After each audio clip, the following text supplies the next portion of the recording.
Right out of the gate, Matthew West landed his first Dove Award win with his debut album. Numerous #1 songs followed after that, and in the middle of it all, he got the worst possible news from his doctor. He was going to need vocal surgery that was going to threaten his vocal career.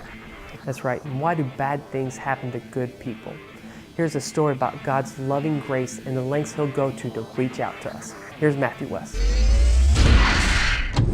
The process of losing my voice was, at the time, I thought it was the worst thing that could have ever happened to me.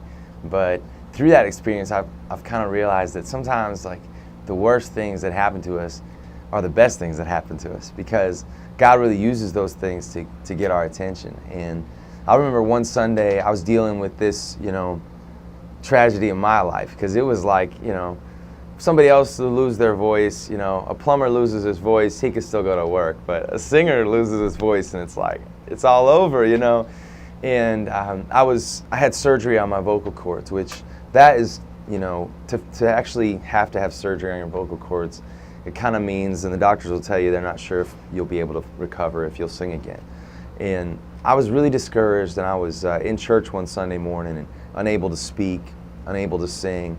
And I was just sitting there, frustrated, a little bit mad at God. And the theme of the message that Sunday was, why does God allow bad things to happen to good people? And the pastor read a quote by C.S. Lewis, and it said, God whispers to us in our pleasures, He speaks in our conscience, but He shouts in our pain. It is His megaphone to rouse a deaf world. And it was like a switch flipped on in my brain and in my heart, because I realized, like, is this what you're doing with me, God? Are you getting my attention through this pain that I'm experiencing? And I felt like a resounding yes. And from that moment on, that trial began to kind of show me, God used that to speak to me in all these different ways and to show me how maybe He had plans to do a work in my life during some of the lowest moments of my life. I began to kind of realize just how seldom I stay in God's presence long enough to allow Him to do the talking. And what I mean by that is, I pray before meals and I do the talking, and I sing and I pray at church, and when I'm having my quiet times, I might stay and have a quiet time with God, but it's really just long enough for me to read my laundry list of what I want to see happen, or even giving thanks. But then I feel like I tune out, and through this experience, God was kind of showing me that many times He's saying, hey, stay a while, be with me.